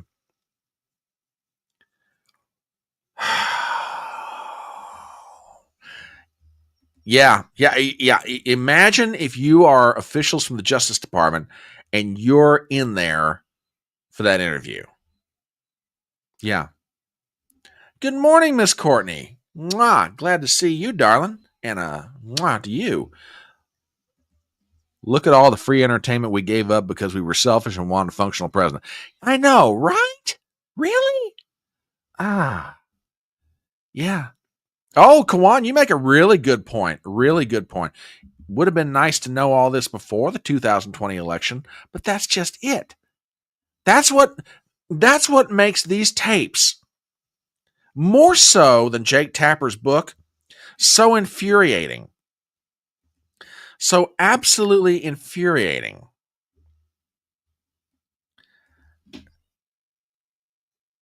Everybody in Washington, D.C., who had either functioning eyesight, reasonable rationality, and honesty could have told you, hey, there's something wrong with this guy. I go back to what I have always pointed out historically.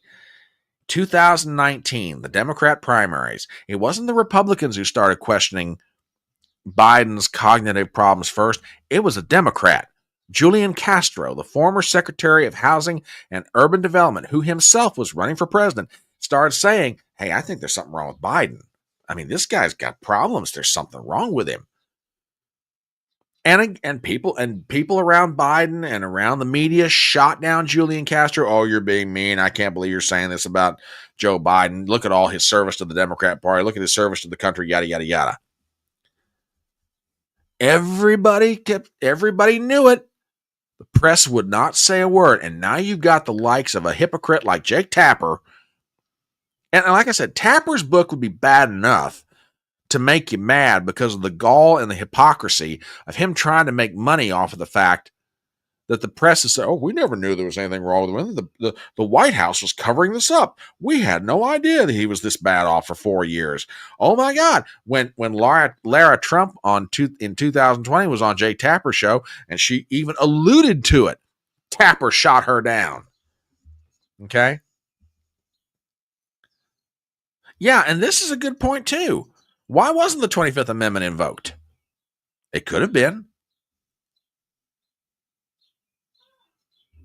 And like I said, up to now, the Democrats have been able to get away with, poo-pooing the importance of Robert Hur's report because nobody had the actual audio recordings of how that interview with Biden went down. Well, now they're out there. And I will make you this argument.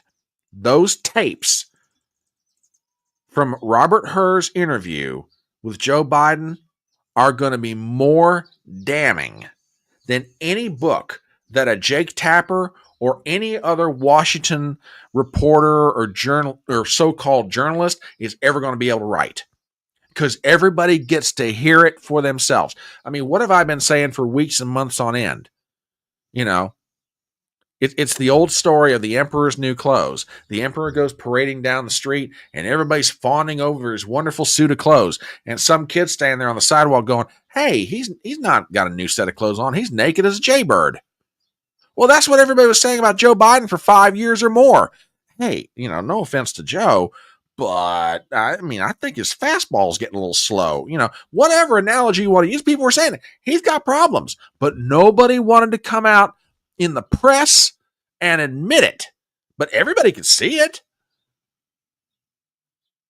I mean, Chuck Todd, when he was with NBC News, he had this may have been after he left, he had a podcast with, it was Jonathan Martin of Politico. And Chuck Todd made the statement in that podcast. Yeah, it was the worst kept secret in Washington, D.C. I had cabinet members telling me, yeah, there's something wrong with the guy. But no one would do anything about it. No one would say anything about it. Well, okay, then there's probably the biggest reason why the 25th Amendment wasn't invoked. If you thought Biden was bad, just remember you get Kamala, which, by the way, as an aside, one of the insurance policies for Donald Trump you may not like Trump, but if God forbid you get rid of him, you get Vance. And if you think Trump is something to deal with, imagine President J.D. Vance. But that was probably one of the biggest reasons Biden picked Kamala Harris. Salty old fart over on Rumble says the new Surgeon General warning, 50 years in D.C. is hazardous to your health. Boy, ain't that the truth, buddy. Ain't that the truth? And here's another good point. Everybody around Biden was using him.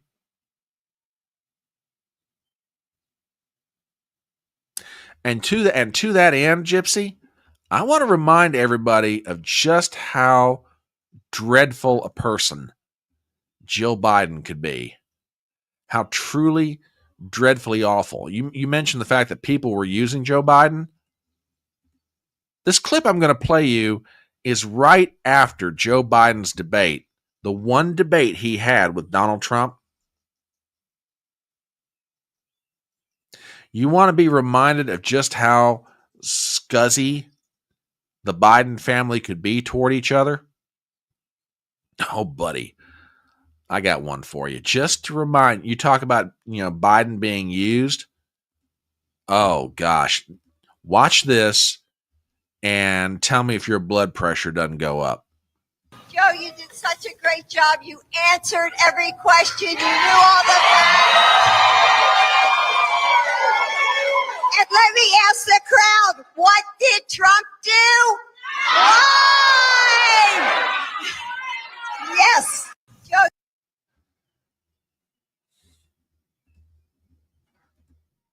That debate ended Joe Biden's political career. And Donald Trump wasn't even being, typical Donald Trump. Trump was restrained. Trump was answering questions. Yeah, he got in his zingers and his one-liners. But all Trump did was very calmly walk into the room, have a debate with Joe Biden, and walk out. Biden was so bad. Everybody saw it.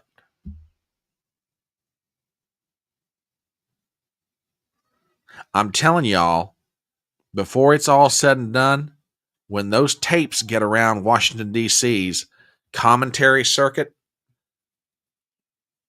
and they get around the country, if you think the ratings for the Democrat Party among pollsters right now are bad in the 20% range, they'll drop even deeper. Because that ran our country for 4 years. Or more to the point, we were being led to believe that Joe Biden was leading the country for 4 years. I agree with you completely. It's absolute elder abuse, what they did to Joe Biden. Look, y'all know me. I have not a bit of use for Joe Biden politically or personally. I think in his best day, on his best day, Joe Biden was a petty, mean-spirited SOB. But what was done to him in his latter years, all in the name of obtaining power, all in the name of status and wealth and money and keeping the money going, was just cruel. I don't like Joe Biden, but I don't like what they did to him even worse. Now, some will say he had it coming. And all right, maybe in one sense he did, but that doesn't make it any more right. Oh, yeah. One of the best lines of that debate. I don't even know if he knows what he said. Yeah. Oh, that was the line of the night, Gypsy, that absolutely, it had Joe Biden stayed in the race. That line right there by itself would have won Donald Trump the election against Joe Biden if Joe Biden would have continued to be the candidate for the Democrat Party. That line right there would have done it.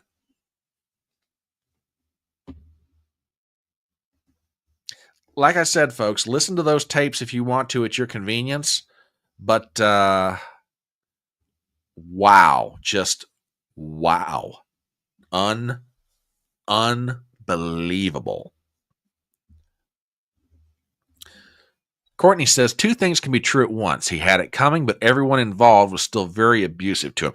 That's true. I'll give you that, darling. I will give you that. I will absolutely give you that. That you're right. You can both things could be equally true. True enough. Oh yes, yeah. That's right. We did live stream that debate.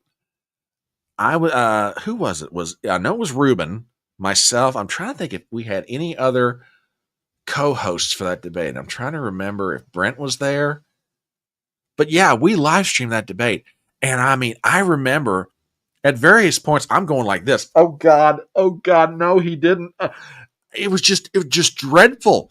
Ruben was losing his mind watching this thing. I mean, we all were. And not just blowing a gasket. I just like, from just a communication standpoint, it was terrible. You know. Oh yeah. TBA, I think you're right. Darius was here for that. Yeah. T. Gagliotti says over on Rumble, everyone figured Bernie or Liz Warren would be the nominee. True. Very true indeed.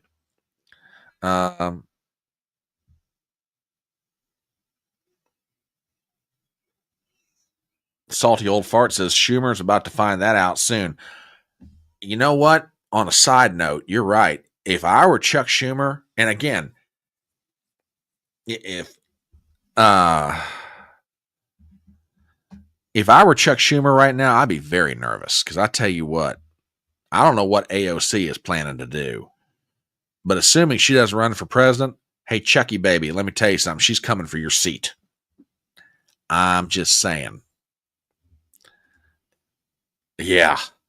Some of the political wisdom from Joe Biden back in the day.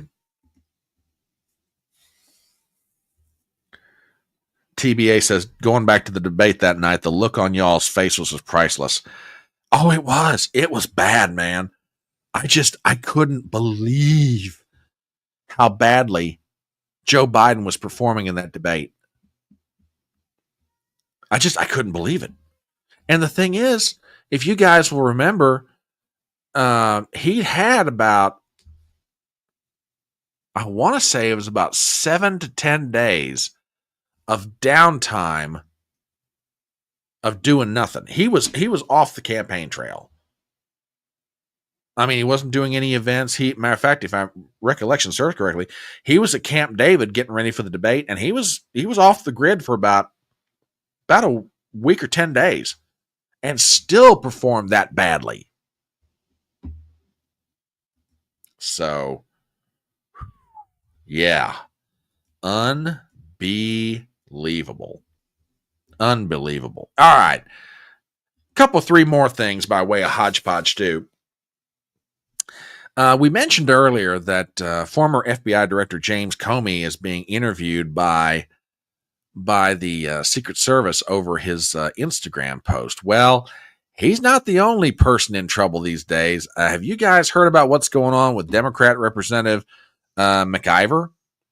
Now, for those of you who do not, or maybe not aware of the news, she's got herself in hot water because of the way she acted at a New Jersey detention center for immigration's custom enforcement. And when I say she's got herself in trouble, look out. From justthenews.com, Democrat Representative McIver to be charged over New Jersey protest at ICE facility. Authorities have claimed the event went well beyond a peaceful protest as 3 members of Congress allegedly stormed facility, and Newark Mayor Raz Baraka was arrested and charged with trespass. Article by Misty Severi, we've got the following. Justice Department sources told a New Jersey outlet on Friday that the Justice Department plans to file charges against New Jersey Democrat Representative LaMonica McIver after she participated in a protest outside a facility in Newark last week. Democrat New Jersey Representatives Bonnie Watson Coleman and Rob Menendez, who I believe is the son of former disgraced Senator Robert Menendez, also participated in the protest at a U.S. Immigration and Customs Enforcement facility in Newark, New Jersey last Friday. 3 sources confirmed the plan to the New Jersey Globe, but it is not clear what the exact charges will be or when they will be announced, but sources said the charges could be filed as early as Friday. Authorities have claimed the event went well beyond peaceful protest as the 3 members allegedly stormed from the facility And Newark Mayor Ras Baraka was arrested and charged with trespass. Authorities also alleged that an ICE agent was assaulted.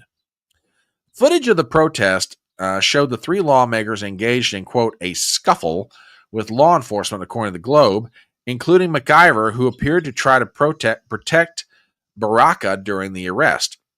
The potential charges are not the only repercussions lawmakers could face. Georgia GOP Representative Buddy Carter proposed removing the three lawmakers from the committee posts earlier this week. Well, ain't that a kick? Ain't that a kick?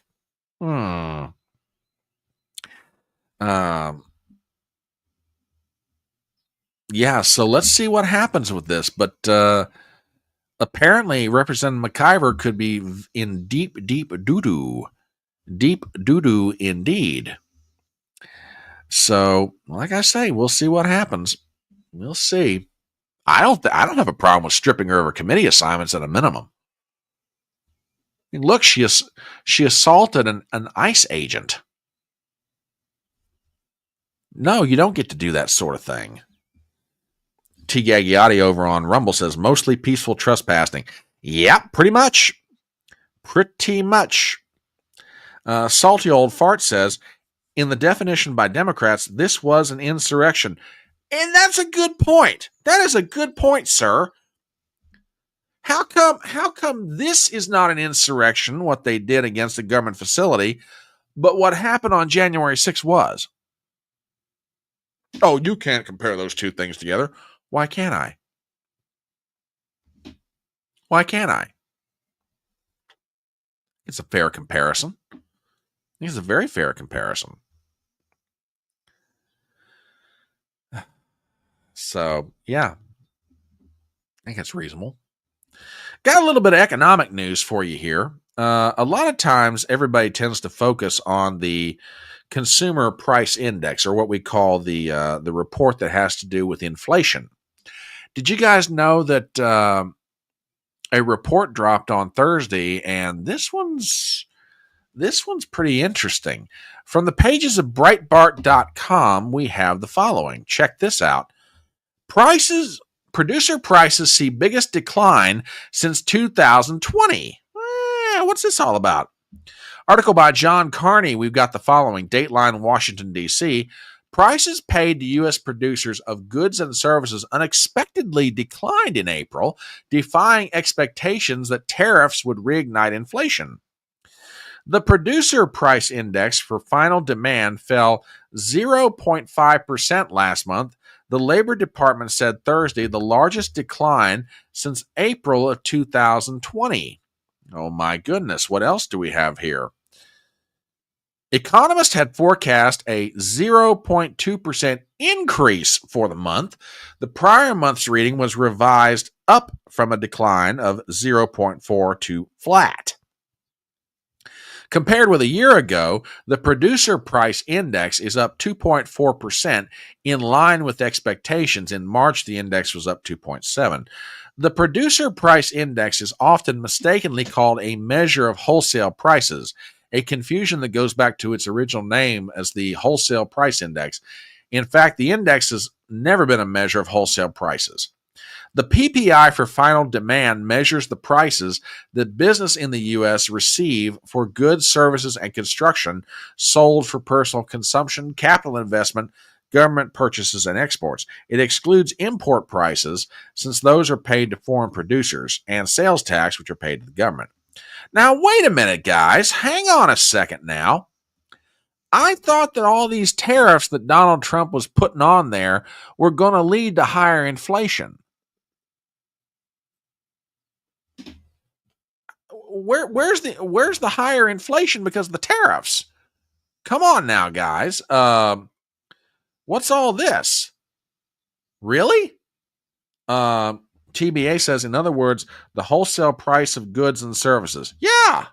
Or, oh my God, you mean the tariffs are working? Impossible, LOL, he says. Yeah. Where's the inflation? Where's the inflation, daggone it? I thought these tariffs were going to lead to the end of the American economy. Okay. All right. That's fair. I'll give you that. That's fair. But I'll say this much. And again, you guys know me. If I'm wrong, I'll come back and tell you. But I'll tell you this much. If somewhere down the line we're not seeing significant price increases because of the tariffs, I think we can kind of put to bed this belief that the tariffs are going to cause high inflation. But again, all right, your point is very fair, Kawan. Very fair indeed. Salty Old Fart over on Rumble says inflation is dropping slowly, but it is dropping. TBA says all those economists are idiots with the exception of Front Porch's Dr. Robin McCutcheon. Thank you for that, sir. Appreciate it. Appreciate it indeed. All right. One last thing and we'll get out of here. You know, you would think that neighbors would try to figure out how to get along with each other, no matter what the situation or no matter what the season. But I've got a clip here to close out the show, which just goes to show that, you know, if you disagree with somebody, you ought to just let it go, as opposed to what this lady out walking her dog was doing on a daily basis. And frankly, one could make an argument that what this lady was doing, whatever she got after it, she kind of brought on herself. So with that, folks, I hope you enjoy this as much as I got a chuckle out of it. Now, at certain points, I'm going to have to dip out the sound, but I want you to notice what this lady walking the dog does every stinking single day. Okay? Check this out. Oh, wait a minute. Wait. I dipped it out too soon. Hang on. Okay, here we go. Watch this. How's it feel to be in a cult, she says. Now, keep in mind, she's walking her dog one day. And watch what she does to this lady across the street every day. This lady is across the street from this woman as she walks her dog. We love you. Hello. 4 more years.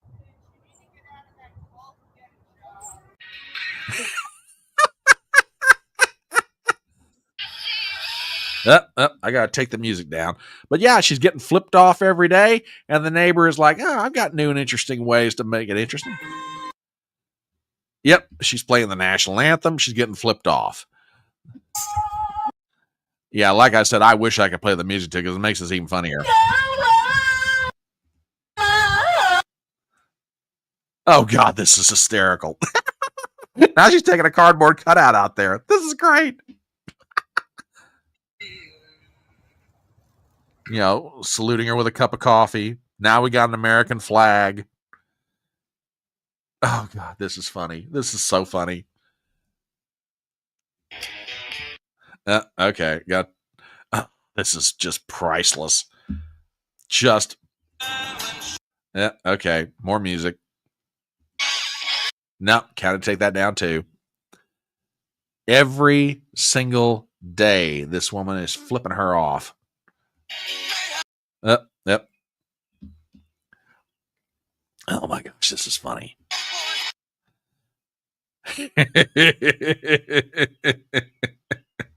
Oh my God.